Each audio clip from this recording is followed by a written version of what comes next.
Guys, अगर आप लोगों के पास में भी ऐसे सिक्के हैं और आपको बोला जाए कि 1 रुपए का ये सिक्का आपको 1200 रुपये दिला सकता है, या फिर ये कहा जाए कि आपको 1 रुपए का ये सिक्का 1000 रुपये दिला सकता है, आपकी आंखें या फिर कान दोनों ही विश्वास नहीं करेंगे कि यार कोई ऐसा सिक्का आपको 1000 या 1200 कैसे दिला सकता है। लेकिन अगर आपको ये बोला जाए कि ये वाला क्रॉस वाला 1 रुपए का सिक्का आपको 1000 या 1200 दिला सकता है, तो आप आसानी से मान लेंगे, क्योंकि इस सिक्के के बारे में आपको पता है। या फिर मैंने पिछला वाला वीडियो में भी सिक्के की कीमत बताई थी 1200 रुपये, और कुछ लोगों ने कमेंट भी की थी। लेकिन आज हम इस सिक्के की बात नहीं करेंगे, इसको साइड में रख देंगे। आज हम बात करेंगे 2002 में इश्यू किए गए 1 रुपए के एक सिक्के के बारे में। फेरेटिक स्टेनलेस स्टील से भी ये भी सिक्का जारी किया जाता है, और कल वाला जो क्रॉस वाला सिक्का था वो भी फेरेटिक स्टेनलेस स्टील का ही था। लेकिन इस वीडियो में हम लोग उस सिक्के को ऐड नहीं करके हम लोग बात करेंगे इस कॉमन सिक्के के बारे में कि ये सिक्का आपको कैसे एक अच्छी खासी वैल्यू दे सकता है। मतलब ये सिक्का आपको कैसे 1200 रुपये दे सकता है।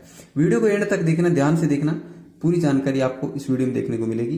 वीडियो को लाइक नहीं किया, वीडियो को लाइक करके चैनल को सब्सक्राइब भी कर लेना। सबसे पहले हम लोग बात करेंगे इस 1 रुपए के सिक्के कॉमन सिक्के की डिटेल के बारे में। ये सिक्का 1992 से 2004 तक जारी किया जाता है। मतलब ये सिक्का भी 2004 से स्टार्ट किया जाता था, ये 2004 में लास्ट टाइम जारी किया जाता है। अब इसके बाद में इस सिक्के का जो मेटल होता है वो होता है फेरेटिक स्टेनलेस स्टील।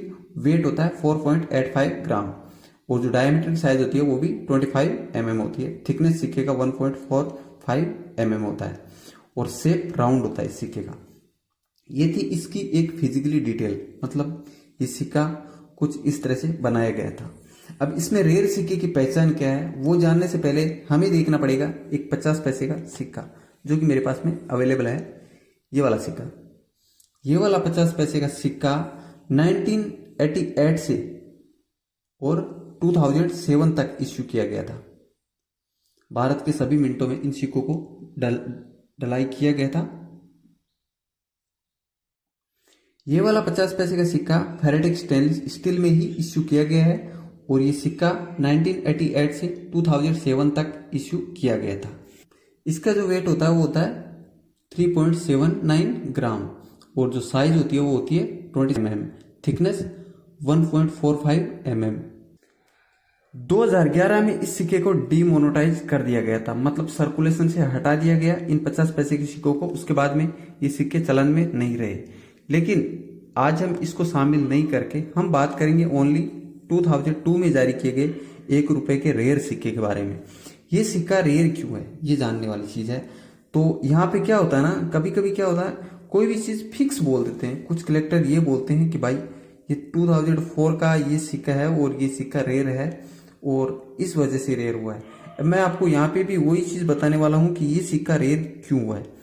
2002 में इस सिक्के की जो डाई थी वो यूज कर ली जाती है 50 पैसे के 2002 के इस क्लीन चिट पे, जिसकी वजह से ये सिक्का कुछ इस तरह का देखने को मिलता है जो आप इस टाइम पे स्क्रीन पे देख सकते हैं। और ये जो आप स्क्रीन पे जिस सिक्के को देख रहे हैं ये एक रेयर सिक्का है। इसमें आपको क्या देखने को मिलता है, सिक्के का मिंट मार्क देखने को नहीं मिलता है। बाहर का जो रिम है वो रिम का डिजाइन भी सेम नहीं देखने को मिलता है। मतलब इस सिक्के का अंदर का भाग तो आ जाता है लेकिन बाहर का साइड नहीं आता, और सिक्के की साइज भी छोटी हो जाती है। जैसे मैंने आपको बताया कि 50 पैसे के इस सिक्के की साइज है 22 mm, और ये सिक्का भी 22 mm का हो जाता है, और इसी वजह से ये सिक्का रेयर हो जाता है। अगर वैल्यू की बात की जाए तो ये सिक्का आपको 800 रुपए से लेकर 1000 रुपए तक की वैल्यूशन दे सकता है, 1200 भी दे सकता है यूएन सिक कंडीशन में। तो अगर आपके पास कोई ऐसा एरर सिक्का होता है जिसके अंदर आपको देखने को मिलता है सिक्का साइज में छोटा देखने को मिलता है, तो वो एक एरर सिक्का हो सकता है, और वो एक कलेक्टिबल सिक्का भी हो सकता है। तो इस तरह के सिक्के को जरूर कलेक्ट करें। अब जो दूसरा हमारे पास में 50 पैसे का सिक्का है, इसकी वैल्यू के बारे में जान लेते हैं। ये सिक्के कितने रेयर हैं, क्या वैल्यू मिल सकती है। मैंने आपको इस सिक्के की फिजिकली डिटेल पहले भी समझा दी थी। 22 mm की साइज में ये सिक्के इश्यू किए गए 1988 से 2007 तक जारी किए गए थे, और 2011 में इनको डिमोनेटाइज कर दिया गया था। आज के टाइम पे 50 पैसे का सिक्का कोई भी नहीं लेगा आपसे। लेकिन इनमें जो रेयर सिक्के हैं वो आज भी आपको एक अच्छी खासी वैल्यू दे सकते हैं। लेकिन वो कौन कौन से सिक्के हैं वो आपको जानना जरूरी है। मिंट वाइज, ईयर वाइज वो सिक्के रेयर हैं। तो ये यहाँ पे आपको 50 पैसे के, अगर ये वाले सिक्के आपके पास में हैं जिसपे भारत का नक्शा बना हुआ है, पार्लियामेंट का नक्शा है, ये वाले सिक्के आपको कौन सी मिंट के और कौन सी ईयर के सिक्के अच्छी खासी वैल्यू दे सकते हैं वो देखना है आपको यहाँ पे। तो मैं आपको बताऊंगा 1993 में जो ये सिक्के इश्यू किए गए थे उनमें मुंबई और हैदराबाद 2 मिनट के सिक्के कलेक्टिबल सिक्के हैं आज के टाइम पे। और इस सिक्के की अगर कीमत की बात की जाए, मुंबई मिंट का हो तो आपको 500 रुपए से लेकर 1000 रुपए तक की वैल्यू दे सकता है मुंबई मिंट का। और हैदराबाद मिंट का सिक्का भी आपको 500 रुपए से लेकर 800 रुपए तक की वैल्यू दे सकता है 1993 का। ध्यान रखना आपका सिक्का का ईयर 1993 होना चाहिए और उसका मिंट मार्क मुंबई या हैदराबाद का स्टार मिंट मार्क, डायमंड या स्टार का मिंट मार्क होता है, तो वही कलेक्टिबल सिक्का होता है इनमें। और उसकी वैल्यू आपको 500 से 1000 रुपए के बीच में मिल सकती है। अब यहाँ पे एक सिक्का और भी कलेक्टिबल है, वो है 1997 का। 1997 का जो सिक्का है हैदराबाद मिंट का, ये भी एक कलेक्टिबल सिक्का है। वैल्यूएशन की बात की जाए तो 300 रुपए तक की वैल्यू दे सकता है। एक 50 पैसे के बदले में अगर आपको 300 रुपए मिल रहे हैं तो उस कीमत को आप कम कीमत नहीं समझना। उसके बाद में बात ये भी होती है कि वो एक कलेक्टिबल सिक्का है, फ्यूचर में कीमत बढ़ सकती है। तो आपको ये भी समझ में आ गया होगा कि इनमें जो 50 पैसे का सिक्का है रेयर है वो कौन सा है। 1 रुपए के सिक्के के बारे में आपने जान लिया कि 1 रुपए का ऐसा सिक्का आपको कभी भी कहीं पे भी मिल सकता है। कभी भी मार्केटिंग के टाइम पे भी ऐसा सिक्का हाथ में आ जाता है जिसको बाहर की साइड से देखते हैं तो कोई मिंट मार्क नहीं है या फिर सिक्का भी छोटा सा देखने को मिलता है, तो वो भी एक रेयर सिक्का होता है। दोस्तों ये जानकारी बहुत ही इंपॉर्टेंट है। ऐसे नहीं है जो कलेक्टर होते हैं वो इस तरह की जानकारी नहीं देते हैं, ओनली ईयर बता देते हैं या कोई मिंट मार्क बता देते हैं और फिक्स पकड़ा देते हैं आपको कि उसी में ढूंढना है। ऐसा कुछ नहीं है, कोई भी सिक्का कहीं से भी आपको एरर मिल सकता है। ये रिस्पॉन्सिबिलिटी आपकी है कि आप उसको किस तरह से पहचानेंगे।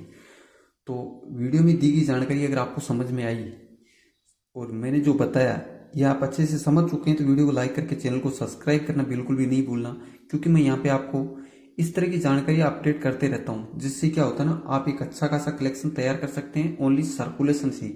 सर्कुलेशन में ऐसे सिक्के घूमते हैं, बहुत ही आसानी से मिल जाते हैं। तो आज की वीडियो को यहीं पे खत्म करेंगे। जय हिंद, जय भारत। मिलते हैं नेक्स्ट ऐसी ही कोई शानदार सी जानकारी के साथ में।